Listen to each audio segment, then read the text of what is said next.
Hello everyone, welcome back to my channel. আজকের পর্বে আপনাদের জন্য নিয়ে এসেছি একটি ভিন্ন স্বাদের মজাদার মিষ্টি রেসিপি।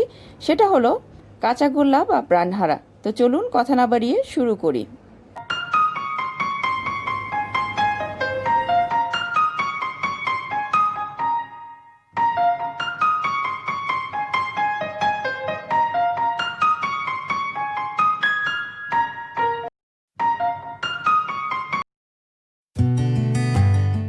এই কাঁচা গোল্লাটি তৈরি করার জন্য প্রথমে আমি এখানে ফ্রেশ 1.5 কাপের মতো ছানা নিয়ে এনেছি। অবশ্যই চেষ্টা করবেন এখানে ফ্রেশ ছানাটা ব্যবহার করার জন্য।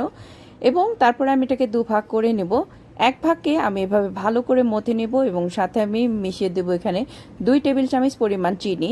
এই চিনিটাকে আমি ভালো করে মিশিয়ে নেব যাতে এটার সাথে মিলে যায় এবং দানাগুলো ভালো করে ভেঙে যায়। তার পরবর্তীতে আমি এটাকে একটু রান্না করে নিব, সেজন্য আমি এটাকে ভালো করে মিক্স করে নিচ্ছি।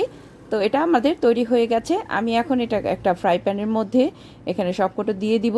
দিয়ে এখন আমি এটাকে ভালো করে 3-4 মিনিট এটাকে আমরা ভালো করে একটু কুক করে নেব যাতে চিনিটা গলে যায় এবং ছানার সাথে ভালো মতো এটা কম্বাইন্ড হয়ে যায়। তো এইভাবে আমি পর্যায়ক্রমে নাড়তে থাকবো এবং এটা 3-4 মিনিট হয়ে গেলে এখানে আমি 4 টেবিল চামচ পরিমাণ কনডেন্স মিল্ক মিশিয়ে দেব এবং এটাকেও প্রথম অবস্থায় দিলে একটু পানি পানি ছেড়ে দিবে, তাতে চিন্তার কোনো কারণ নেই। এটা কিছুক্ষণ 5-6 মিনিট এভাবে আমরা জাল করলেই দেখা যাবে আস্তে আস্তে এটা শুকিয়ে আসছে এবং ছানাটা এবং কনডেন্স মিল্কটা ভালো মতো এটার সাথে মিশে গেছে। তো আমি এভাবে ভালো করে নেড়ে নিব এবং এটাকে আনটিল আমরা ওয়েট করব যাতে এটার প্যানটার গা ছেড়ে ছেড়ে আসে। ঠিক এই পর্যায়ে আমরা এটাকে নামিয়ে ফেলবো।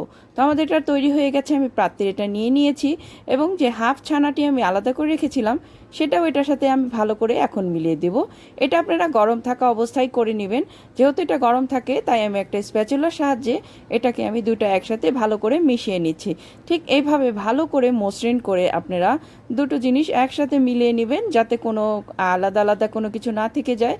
এবং এভাবেই আমি প্রসেসটি চালিয়ে যাব যে পর্যন্ত না ভালো মতো মিশে যাচ্ছে।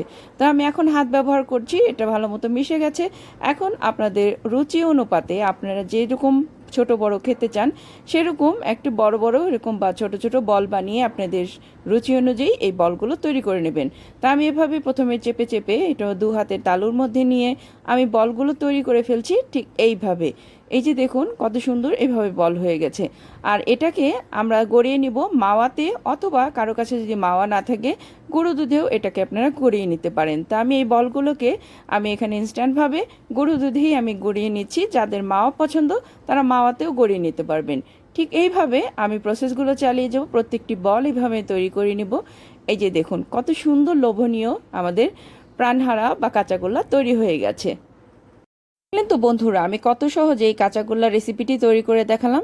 আমার ভিডিওটি যদি ভালো লাগে অবশ্যই আমার চ্যানেলটিকে সাবস্ক্রাইব করবেন, পাশে থাকা বেল আইকনটি চেপে দিবেন। তো আজকের জন্য এখানেই বিদায় নিচ্ছি। সবাই ভালো থাকবেন। আল্লাহ হাফেজ।